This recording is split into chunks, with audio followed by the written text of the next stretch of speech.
కేసీఆర్ కుటుంబం ఏదో 3 ముక్కలు అడ్డ అవుతుంది 4 ముక్కలు అనుకుంటున్నా కానీ ఇప్పుడు కొత్తగా నాకు వస్తున్న అనుమానం అంటే కేసీఆర్ కుటుంబం అంతా ఒకటే. ఈ కవిత ఎపిసోడు, హరీష్ రావు ఎపిసోడ్ అంతా కూడా నాటకంలో భాగమే అనిపిస్తూ ఉంది. ఇప్పుడు దోచిన సొత్తు అందరూ పంచుకున్నారు, వాటాల్లో హెచ్చుతక్కులుంటే ఉండొచ్చు. ఇప్పుడు అందరం కలిసి లోపలికిపోతున్నాం కాబట్టి అందరం ఏకమై మనల్ని మనం కాపాడుకోవాలనేటువంటి ఒక డ్రామాలో భాగంగానే కవిత ఈ రకంగా మాట్లాడింది నేను అనుకుంటా ఉన్నాను.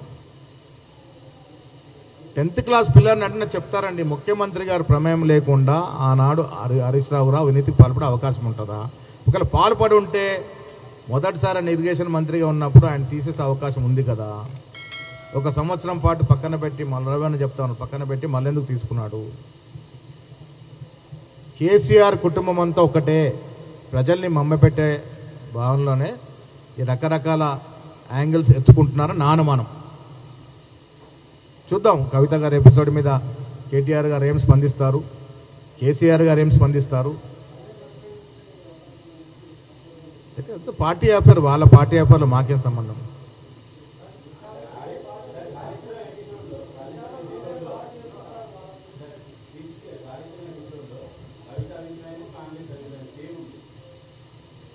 మా అభిప్రాయం చెప్పిండొచ్చు కదా, ఆ అభిప్రాయం చెప్పాల్సిన పరిస్థితి మాకు లేదు. ఇప్పుడు ఒకటి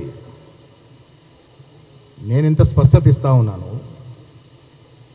కవిత, హరీష్ రావు, సంతోష్ రావే అవినీతికి పాల్పడింది ఎప్పుడైతే ఒప్పుకుందో ఆమె కేసీఆర్ పాత్ర ఉందని ఒప్పుకుంది. అంటే కేసీఆర్ ముఖ్యమంత్రిగా ఉన్నాడు, హరీష్ రావు గారు అవినీతికి పాల్పడిండు ఎస్, బట్ కేసీఆర్ అనుమతి లేకుండా, కేసీఆర్ ప్రమేయం లేకుండా, కేసీఆర్ నాలెడ్జ్ లేకుండా పాల్పడిందంటే 10th క్లాస్ పిల్లాడు కూడా ఒప్పుకోడు.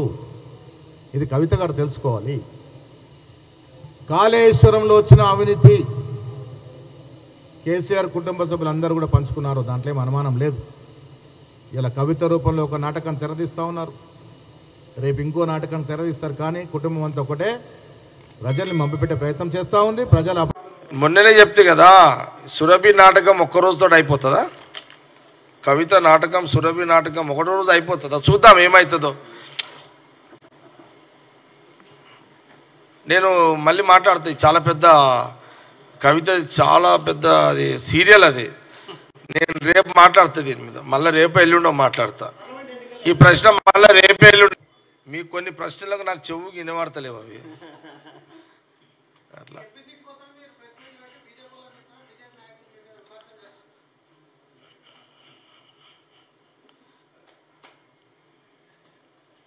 ఇది ఇంపార్టెంట్ ఉంది, మజా ఉంది డిస్కస్. ఇదేదో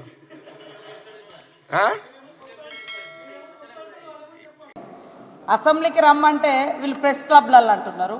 ముఖ్యంగా కేటీఆర్కు గుర్తింపు సమస్య ఉంది. ఆయన నాయకత్వాన్ని ఆయన చెల్లెనే అంగీకరిస్తలేదు. ఆయన నాకు వర్కింగ్ ప్రెసిడెంట్గా కూడా నేను ఒప్పుకోను, మా నాయకుడు కేసీఆర్ అంటారు. ప్రతిపక్షంగా కూడా, ప్రతిపక్ష నాయకుడిగా అసెంబ్లీలో కేసీఆర్ గారే ప్రాతినిధ్యం ఉంది, కేసీఆర్ గారిది. కాబట్టి మా సీఎం గారు అసెంబ్లీలో రండి, చర్చించుదాం, సూచనలు చేయండి అని మాట్లాడితే ఫామ్ హౌస్ నుంచి ఆయనను బయటికి రానియడటగా.